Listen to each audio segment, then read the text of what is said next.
بسم اللہ الرحمن الرحیم۔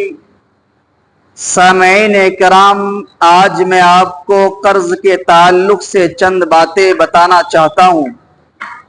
یہ قرض لینا اللہ کے نبی صلی اللہ علیہ وسلم سے ثابت ہے، یہ سنت ہے۔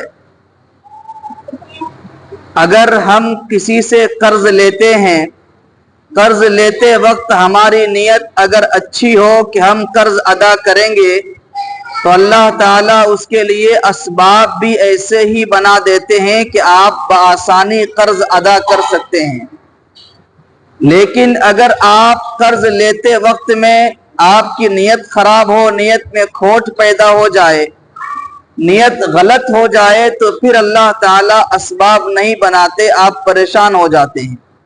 اور قرض کا مسئلہ بہت نازک ہے، بہت اہم ہے، اس کو ذرا سیریس لینے کی ضرورت ہے۔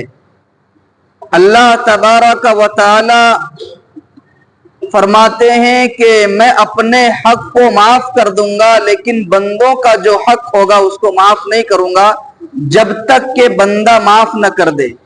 تو یہ قرض بھی حقوق العباد میں سے ہے، بندوں کے حق میں سے ہے۔ ایک ہوتا ہے حقوق اللہ، اللہ کا حق، دوسرا ہے حقوق العباد، بندوں کا حق۔ حقوق اللہ، اللہ کا حق تو اللہ تعالی چاہے تو معاف فرما دے، لیکن حقوق العباد میں اللہ کے یہاں بڑی سخت پکڑ ہوتی ہے، بڑی سخت پکڑ ہوتی ہے جب تک بندہ معاف نہ کر دے۔ قرض بھی حقوق العباد میں شامل ہے۔ آپ نے کسی سے قرض لیا، اس کا قرض ادا نہیں کیا تو آپ کی گاڑی پھنس سکتی ہے۔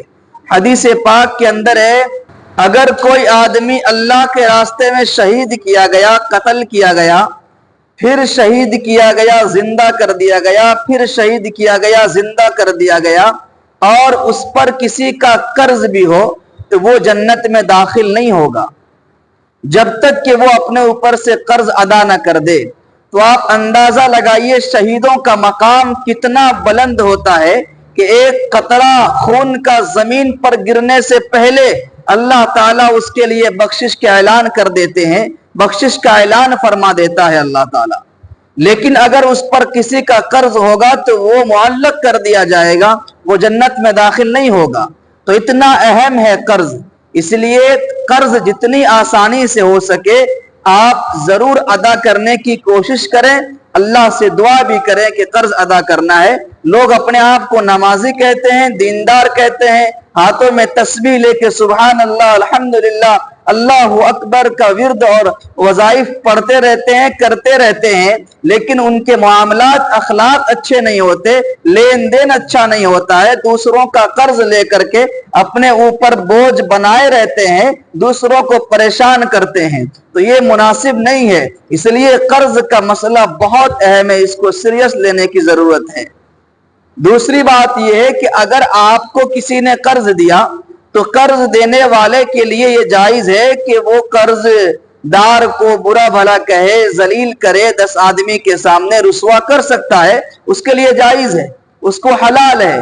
آپ نے دیکھا کہ ایک یہودی کا قرض تھا، اللہ کے نبی صلی اللہ علیہ وسلم پر معاملات تھے کچھ، یہودی نے اللہ کے نبی کو برا بھلا کہا، صحابہ کرام کھڑے ہو گئے، تیار ہو گئے مقابلے کے لیے، لڑائی کرنے کے لیے، لیکن اللہ کے نبی صلی اللہ علیہ وسلم نے منع فرما دیا کہ نہیں، رکو رکو، ان کا ہم پر قرض ہے، ان کے لیے جائز ہے برا بھلا کہنا، یہ کہہ سکتے ہیں۔ تو اس سے ہمیں اور آپ کو اندازہ لگانا چاہیے کہ اگر کوئی قرض دار، کوئی قرض خواہ، قرض دینے والا قرض دار کو برا بھلا کہتا ہے تو اس میں کوئی بڑی بات نہیں ہے، وہ آپ کو کہہ سکتا ہے، ذلیل کر سکتا ہے 10 آدمی کے سامنے۔ ایک تیسری بات یہ عرض کرنی ہے کہ اگر کوئی مالدار آدمی ہے، اس کے پاس حیثیت بھی ہے، لیکن اس نے دوسروں کا قرض لے رکھا ہے، اس کو پریشان کر رہا ہے، تنگ کر رہا ہے، اس کے پاس جو مزدوری کرتے ہیں اس کے پیسے دینے میں، مزدوری دینے میں وہ ٹال مٹول کر رہا ہے، حالانکہ اس کے پاس حیثیت ہے، وہ دے سکتا ہے، لیکن وہ آگے پیچھے کر رہا ہے، پریشان کر رہا ہے، تو یاد رکھیے مالداروں کا یہ تنگ کرنا، پریشان کرنا، قرضہ نہ دینا، یہ بھی ظلم ہے، یہ ظلم ہے مالداروں کا۔ اور ظلم کی سزا آپ سمجھتے ہیں اللہ تبارک و تعالیٰ کے یہاں کتنا بڑا، اللہ تعالیٰ کو ظلم پسند نہیں ہے، آپ جانتے ہیں۔ اس لیے ہمیں اور آپ کو چاہیے کہ جتنی آسانی کے ساتھ ہو، اگر ہم پر قرض ہے تو قرض کو ادا کرنے کی کوشش کریں، اپنے معاملات کو اچھے بنائیں۔ اللہ تعالی ہم سب کو عمل کی توفیق مرحمت فرمائے۔ والسلام علیکم ورحمۃ اللہ وبرکاتہ۔